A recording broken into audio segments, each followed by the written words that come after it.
नमस्कार, मैं इस समय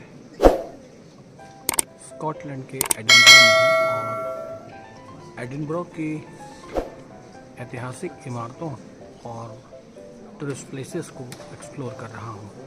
आज मैं भी आपको कैथेड्रल से शुरुआत कर रहा हूँ, जो कि एक प्रकार का चर्च होता है।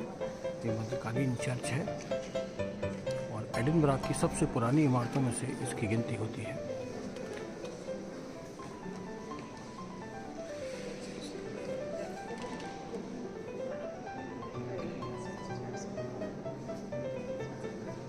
बहुत ही खूबसूरत रोमांस्क्यू और स्कॉटिश स्ट्रक्चर है ये।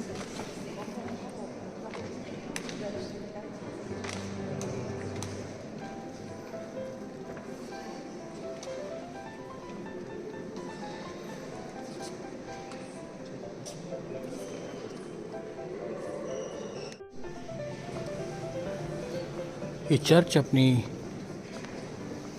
ऑर्थोडॉक्स स्टाइल के लिए पूरे स्कॉटलैंड में जाना जाता है। यहाँ कुछ आपको भिन्नता दिखलाई पड़ेगी।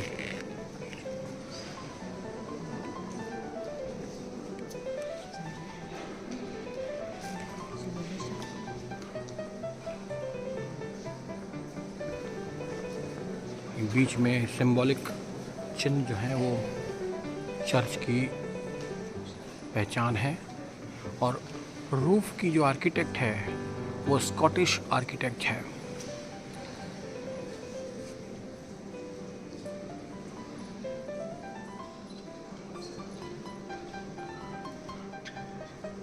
स्कॉटिश शैली में बनाया गया है चर्च, जो कि 11वीं शताब्दी से 12वीं शताब्दी के मध्य बना होगा।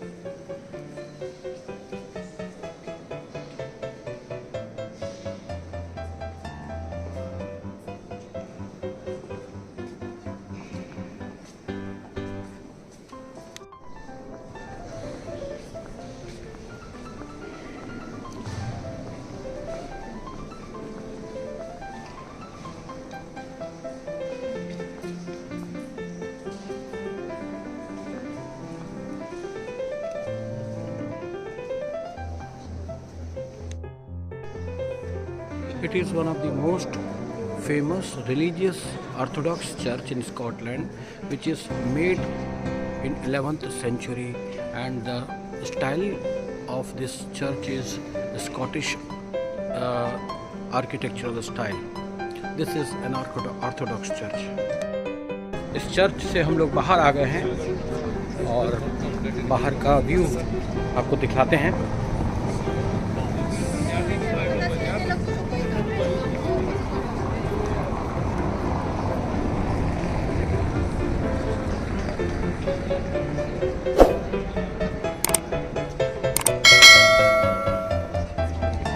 कुछ इस तरह का व्यू दिखाई पड़ता है। The main entrance of this church is very attractive and carpeted with so beautiful images.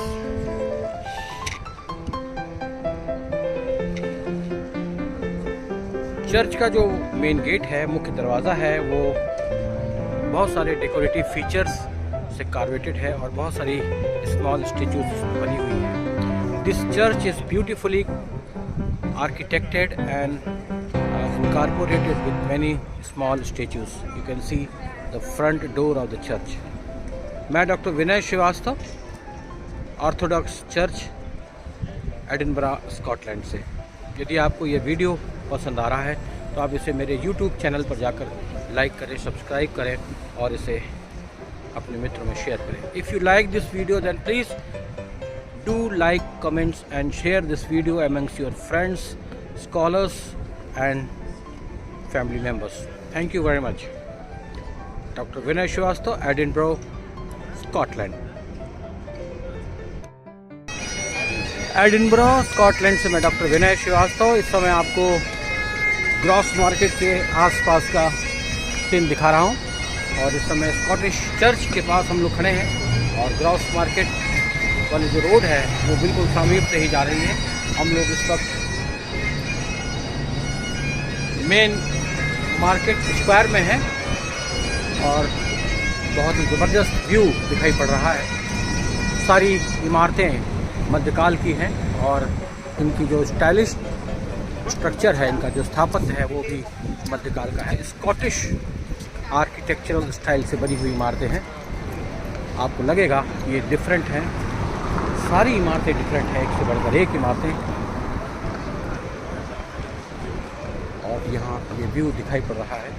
मेरे पीछे की जो स्ट्रीट है ये भी मध्यकालीन इमारतों से भरी पड़ी है और ये रॉयल मिल है।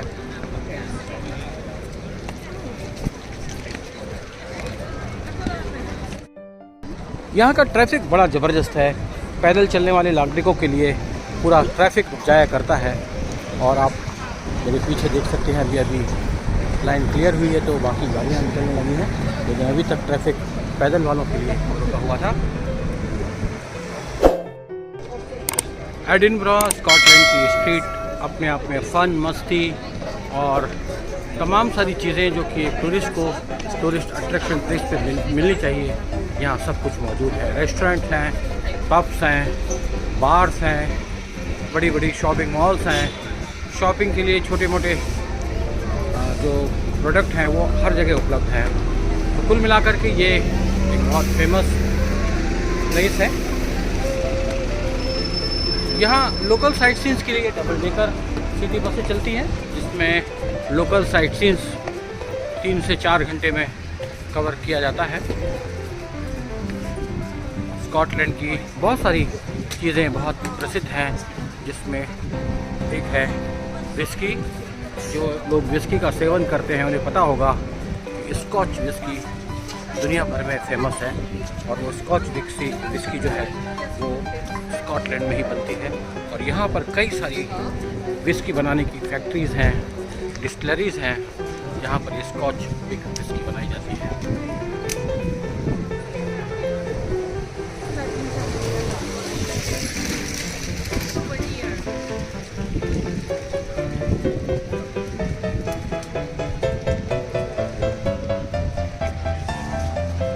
मेरे पीछे एक और चर्च है, मध्यकालीन इमारत। चर्च की मध्यकालीन इमारत देख सकते हैं। इसे मैं आपको फ्रंट से भी दिखाऊंगा, लेकिन मेरे पीछे का ये नज़ारा और ये जो सीधा रास्ता है ये सीधा कैसल की तरफ जाता है, जिसे हम कल एक्सप्लोर करने वाले हैं।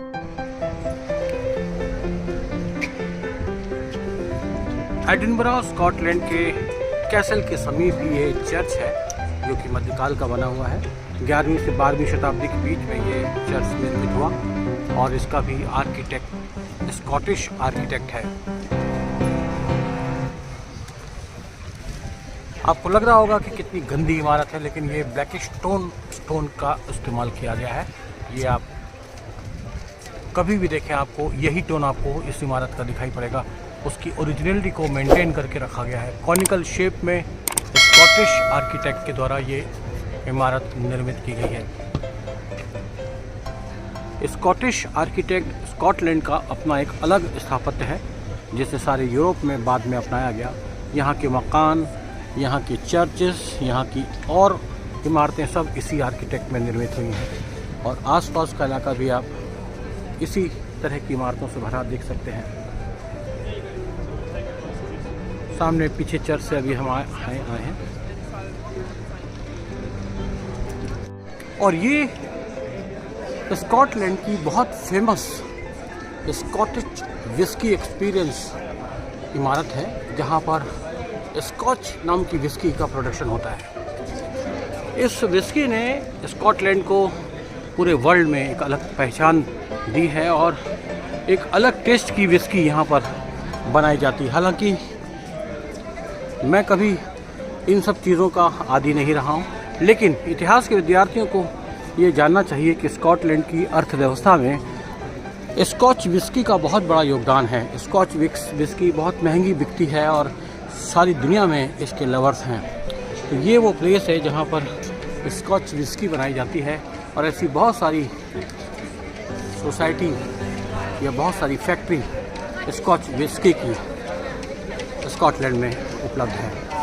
अब इसके अंदर किस तरह का प्रोडक्शन होता है ये जब उसके अंदर जा कर के देखा जाएगा तभी आपको पता चलेगा। लेकिन मैं आपको इतना ज़रूर बताना चाहूँगा कि स्कॉच विस्की ने स्कॉटलैंड की अर्थव्यवस्था में बहुत बड़ा योगदान दिया। जिस तरह से फ्रांस की अर्थव्यवस्था में और स्विट्ज़रलैंड की अर्थव्यवस्था में वहाँ के लोकल प्रोडक्ट्स ने अपना योगदान दिया।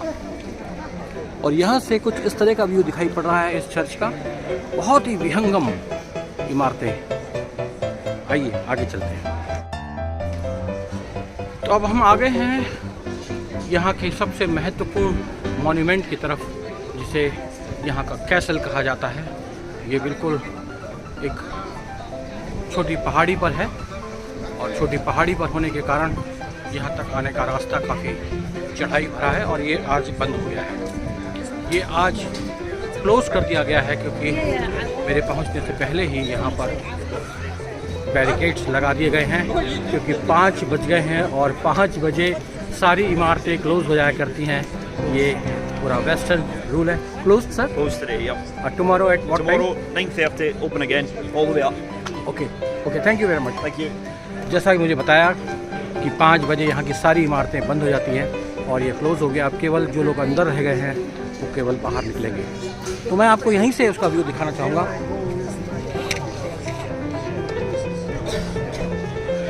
पीछे जो बड़ी बिल्डिंग है वो कैसल की है।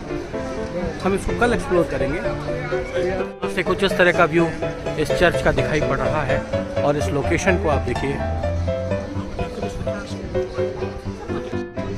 स्कॉटलैंड में विविध प्रकार से अपनी जीविका कमाने वाले फनकारों की कोई कमी नहीं है। यहाँ एडिनबरा में इस तरह के दृश्य आम हैं।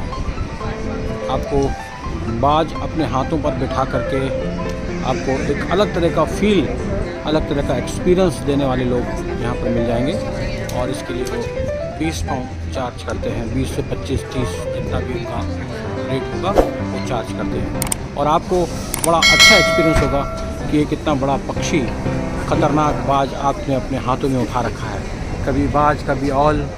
ये देखिए कितना मज़ा आ रहा है इनको। देखिए 20 पाउंड इनके खर्च हो गए लेकिन इन्होंने बाज को अपने हाथों में उठा लिया। और ऐसा ही दृश्य मिडिल ईस्ट की कंट्रीज़ में मैंने देखा था, टर्की में मैंने देखा था और कई कंट्रीज़ में इस तरह का दृश्य आम है। और मुझे लगता है शायद ये सज्जन भी मिडिल ईस्ट से आए लग रहे हैं, लेकिन यहाँ पर उन्होंने अपना व्यवसाय बना रखा है। उल्लू को अपने हाथों में बिठा रखा है इन्होंने, ऑल को। ये देखिए ये बहुत ही कॉमन है ऑयल। ये देखिए अभी इन्होंने 20 पाउंड दिए और ये भी अपने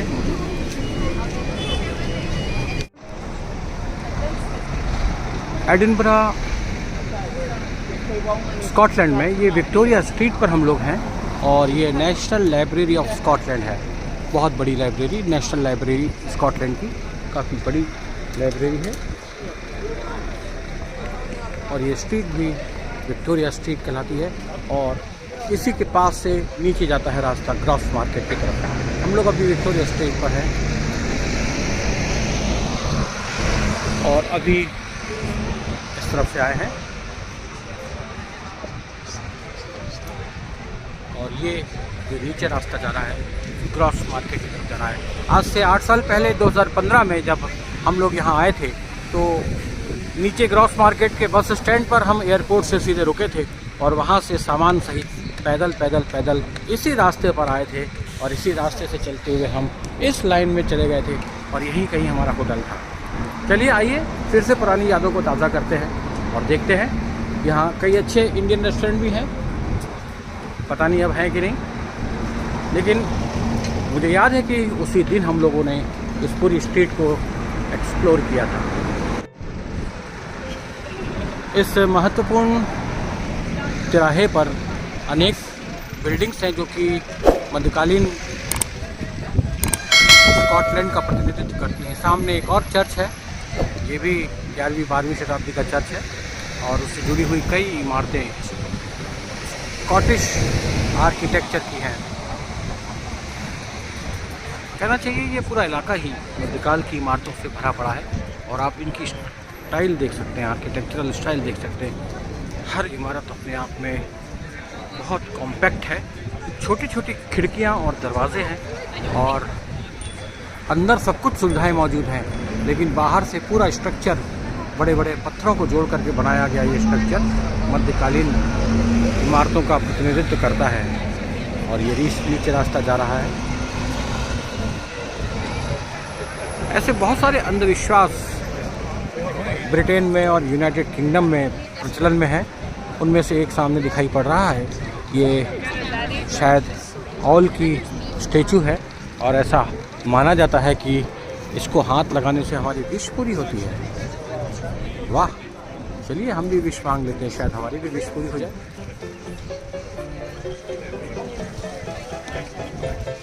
डॉक्टर आशा जी ने उसको हाथ लगाया है, शायद उनकी विश पूरी हो जाए। चलिए मैं भी लगा लेता हूँ, यहाँ तक आया हूँ तो।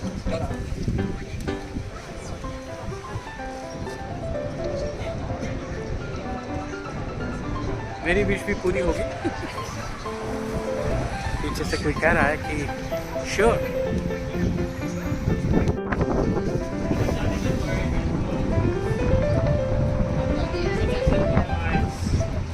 वन इंडिया बिल्डिंग,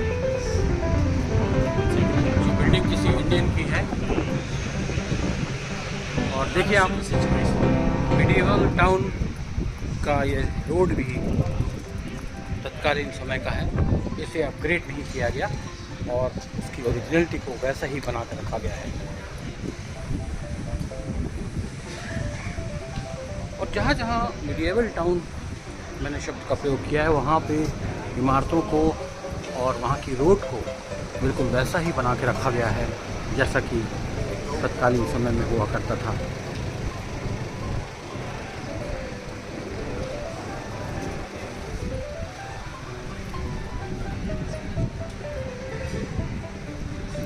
अभी हम लोग वापस उसी जगह पे आ रहे हैं जहाँ से हम लोगों ने आज अपना टूर स्टार्ट किया था, वॉकिंग टूर।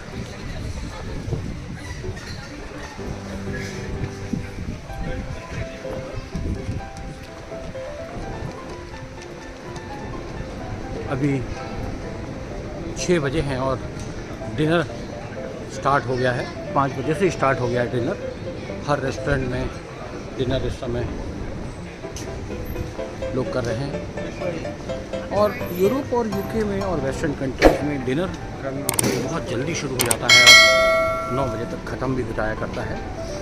एक्सेप्शनल केसेस में 10 बजे तक जाता है, लेकिन ज़्यादातर डिनर टाइमिंग जो है 5 से स्टार्ट होकर के 9 बजे तक वाइंड अप करते हैं। लेकिन यहाँ पे दुकानें सुबह 8 बजे खुल जाया करती हैं। दुकान खुलने का मतलब दुकान खोल करके काउंटर चालू हो जाया करते हैं। ये एक बहुत ही महत्वपूर्ण बात है वेस्टर्न कंट्रीज़ में, और इसका अक्षरशः पालन भी वो लोग करते हैं।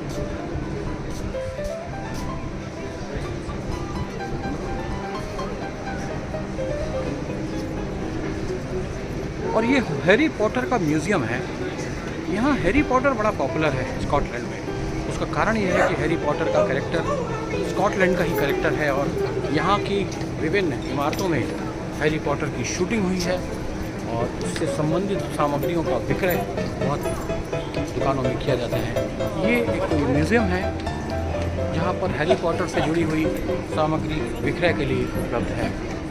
जिन लोगों ने हैरी पॉटर शो देखा है उन्हें पता होगा, यहाँ इंग्लैंड में और यूके में बहुत स्थानों पर हैरी पॉटर को शूट किया गया है।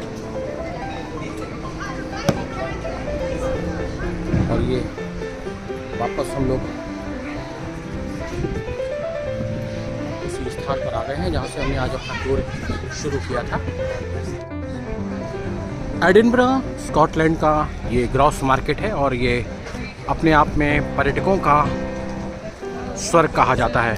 खास करके एडिनबरा में पूरे दिन भर रेस्टोरेंट के सामने धूप में यहाँ पर दुकानें सज जाती हैं और उनकी मनोरंजन की गतिविधियाँ शुरू हो जाती हैं। इस समय डिनर का चल रहा है और सब लोग डिनर कर रहे हैं। अब देखिए धूप कितनी तेज़ निकली है, अभी 6:30 बजा है और इस वक्त डिनर पूरे शबाब पर है।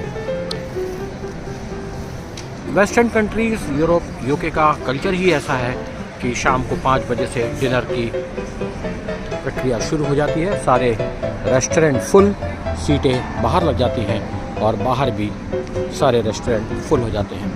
मैं इस समय ग्रॉस मार्केट स्ट्रीट पर हूँ और आपको एक टूर यहाँ का कराना चाहता हूँ।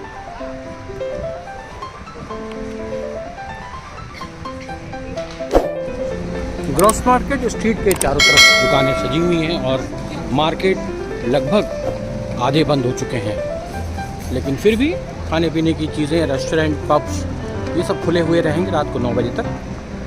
लेकिन बाकी की जो बड़ी दुकानें हैं वो अधिकांशतः बंद हो चुकी हैं। धूप यहाँ 10 बजे रात होती है और 9 बजे तक तो पर्याप्त उजाला रहता है और 9 बजे के बाद हल्का सा धुंधला शुरू होता है, जैसे धुंधड़का कहते हैं।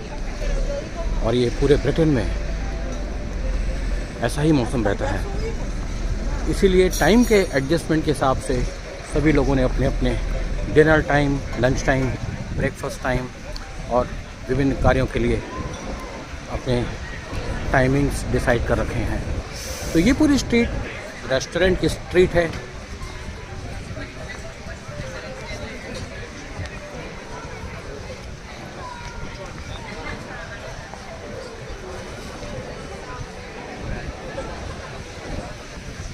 लगभग सारे रेस्टोरेंट्स फुल हैं और उनके सामने का स्पेस जो उन्होंने हायर करते हैं वो भी फुल है। ग्रॉस मार्केट की जहाँ रोड ख़त्म होती है उसी ऊंची पहाड़ी पर ये एडिनबरा का कैसल है, जहाँ पर यूनियन जैक लहरा रहा है, आप देख सकते हैं।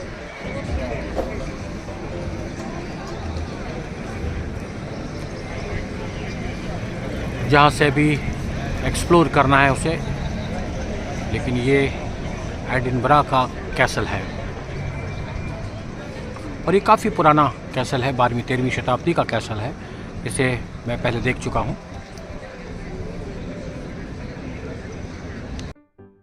मेरे पीछे ये जो सीढ़ियाँ दिखाई पड़ रही हैं, इस सीढ़ियों से भी कैसल तक का रास्ता निकलता है और कई लोग इस सीढ़ियों से कैसल की तरफ जा रहे हैं।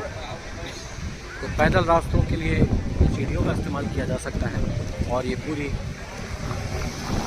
रोड है जिससे चलकर अभी हम आए हैं, ग्रॉस मार्केट रोड। तो स्कॉटलैंड का एक आपको मैंने टूर दिया है। उम्मीद है कि आपको ये टूर पसंद आया होगा। कल कुछ और नए डेस्टिनेशन के साथ मैं आपको दूसरा टूर दूंगा।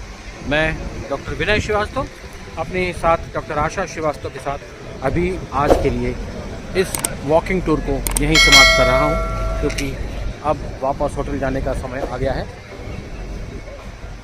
कल फिर नए डेस्टिनेशन के साथ कुछ नई बातें। आज के टूर को हम यहीं समाप्त करते हैं। यदि आपको ये चैनल या ये टूर पसंद आ रहा है तो आप मेरे YouTube channel historical world tourism पर जाकर उसे लाइक करें, सब्सक्राइब करें और उसे शेयर भी करें, अपने मित्रों को दिखाएं और इंतज़ार करें मेरे दूसरे वीडियो का।